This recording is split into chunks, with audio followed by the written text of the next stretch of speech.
Of the many heritage landmarks that can be found in Ketton, one of my favourite locations is the windmill. Though it's not medieval, it's 18th century in construction. It's a reminder of a unique rural way of life that once persisted here. Perched on a hill, it offers sweeping views of the valley below, the rooftops of Ketton, and the neighbouring village of Wessex across the way. Regrettably, this cherished landmark is now under threat from modern industrial expansion. Ketton Cement, the large quarrying operation on the village's outskirts, has proposed an expansion of its quarry works perilously close to the location of the windmill. As part of its activities, controlled explosions are used, raising serious concerns about the structural integrity and long-term preservation of the windmill. So this mill tower is 4 stories high, and in the 18th century it would have been a hive of rural activity, as grains from the countryside would have been taken in and used to supply the village. Its robust stones is punctuated by 2 doors and several window openings, though the interior no longer retains its original flaws. Even in its hollowed-out state, it commands a powerful presence, both architecturally and symbolically. I firmly believe that the windmill's future should be ensured in the context of the expansion.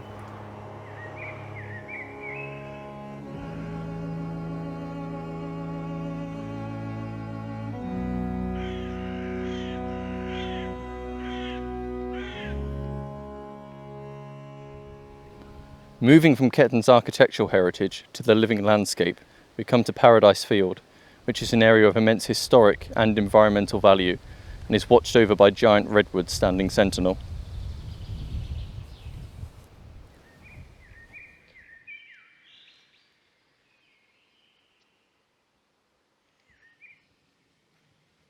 Speaking of the living landscape, here we can see the ridge and furrow farming practices of time gone by, which ripples across the field.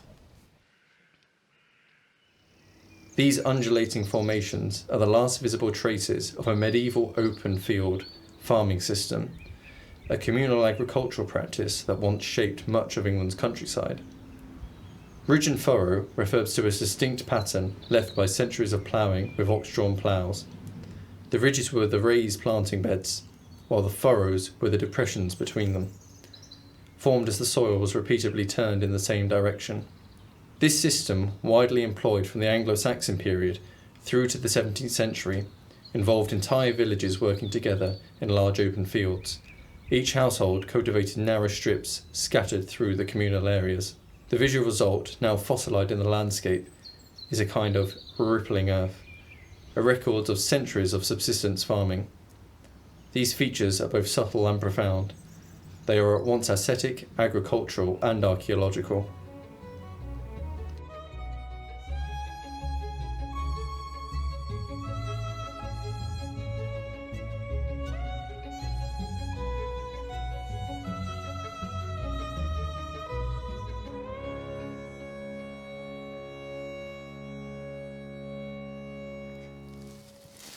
So this is the Paradise Field Redwood Grove, which has now been saved thanks to the community efforts led by Jane Ayler.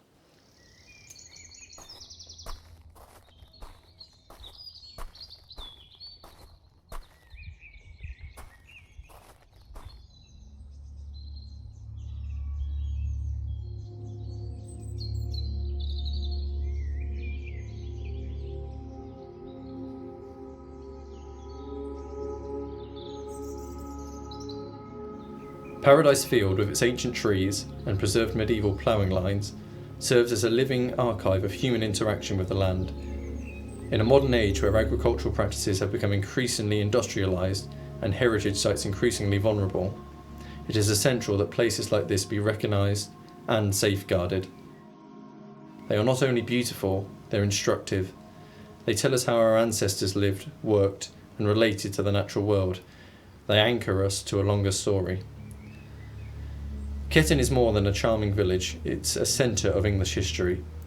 Its stone, fields, mill and church, its quiet lanes and living traditions all contribute to a uniquely rich heritage. If we are to preserve the soul of England, we must begin in places like this. Paradise Field is not merely a patch of earth, It's a living memory, a sign of centuries of human life and work.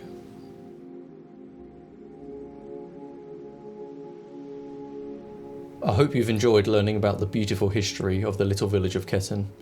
Thank you for watching.